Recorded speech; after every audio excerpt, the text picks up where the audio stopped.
Is this like what's the difference between sadness and depression? Is this That's fantastic. Yeah, like Yeah. when to say the D word, you know?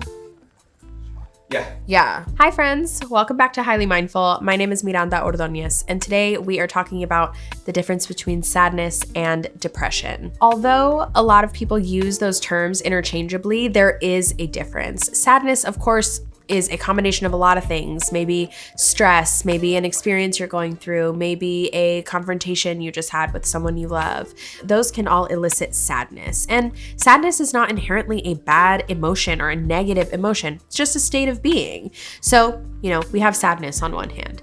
Depression, however, is a series of prolonged and growingly intense symptoms like sadness. Also, a change in your eating habits, your sleeping habits, a change in the way you feel in your body, the way it moves, the way it feels when you're exercising or sleeping. There are lots of changes that you can experience in your life in a short period of time that maybe when pulled apart all make sense, but together could be painting a picture of some depressive episodes or symptoms. For anyone out there who feels very self-aware and is comfortable admitting when they're going through something, I do want to heed a warning, which is try not to diagnose yourself, okay? Just because you have all this knowledge and you know that you're going through something doesn't necessarily mean you are depressed. So try your best to stay objective. My best advice when you are trying to figure out if you're going through something stressful or sad or you're experiencing depressive symptoms is to kind of zoom out from the problem you're experiencing and see what themes are popping up. Is this a series of unfortunate events that are all happening at once, or is this something that has been developing over time? It can be really difficult to understand the difference between circumstantial problems and chronic problems, but taking that moment to explore and understand what you're going through and ask yourself questions, and then decide, do I need to go to therapy? Do I need to speak to a trusted loved one? Do I need to XYZ?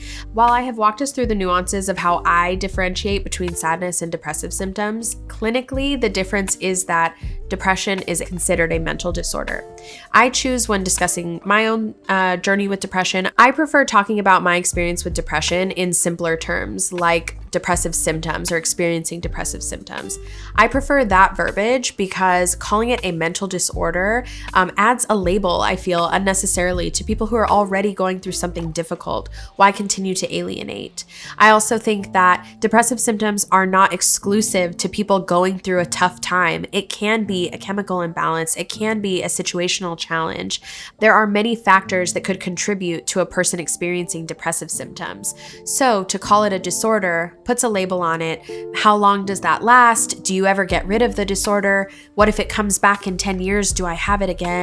I prefer to view depression and my struggle with depression as a continuum, as something that will ebb and flow over time. It is very, very important to note that while my personal preference of discussing these challenges is to use verbiage like experiencing depressive symptoms, I absolutely respect and see the need for the label, because sometimes someone who needs help and needs medication or needs more intensive therapy or needs a stay in a center of some sort, those resources are sometimes held behind the wall of a diagnosis. Basically, I'm saying the use case for the label is case by case. If it is something that is blocking you, if it's something that's making you feel othered, then don't adopt it. If it helps to adopt that label for insurance purposes, for medication purposes, for any other type of intensive therapy purposes, then use it to your advantage.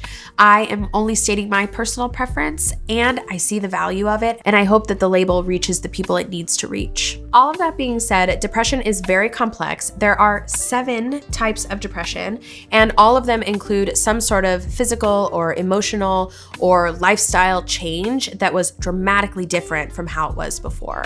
So this is not, as I said before, temporary sadness, situational sadness, circumstantial sadness. This is something that is prolonged. This is something that you can't quite put your finger on. This is something that is changing your life in ways that you're not aiming for.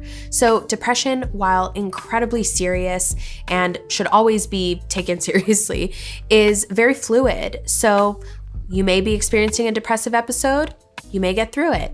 A couple days later, you may feel sadness. They are different. I empower you to ask yourself more questions when you're going through intense things because it'll help you get more clear about the problem and way more clear about the solution. For some people, depression can look like withdrawing from activities you used to love, withdrawing from relationships or friendships. It can be kind of an isolating and lonely experience. For other people, it can be working overtime to combat that. So it's overdoing things, it's taking extra shifts, it's spending all night in the gym, it's going until you're so tired that you're able to relax and sleep. Obviously, if you're going through something traumatic, if something has happened in your family or in your personal life, that can also trigger depressive symptoms. All of those are common, but there are countless other ways that you could be experiencing a combination of worry and sadness and fear and anger and a bunch of other things that we're told not to feel. And sometimes when you feel them all at once, it's incredibly intimidating and nerve-wracking to deal with. So I empower you to just continue talking to yourself, checking in with yourself, establishing a community of support, tuning back in here for more tips on how to discern what you're feeling and how you're feeling. If you want to keep exploring emotions and how to deal with them and how to talk about them, I have a lot of videos coming up in that realm. So please make sure to subscribe and turn your notifications on. We can keep getting highly mindful together. Did I do it? I blacked out.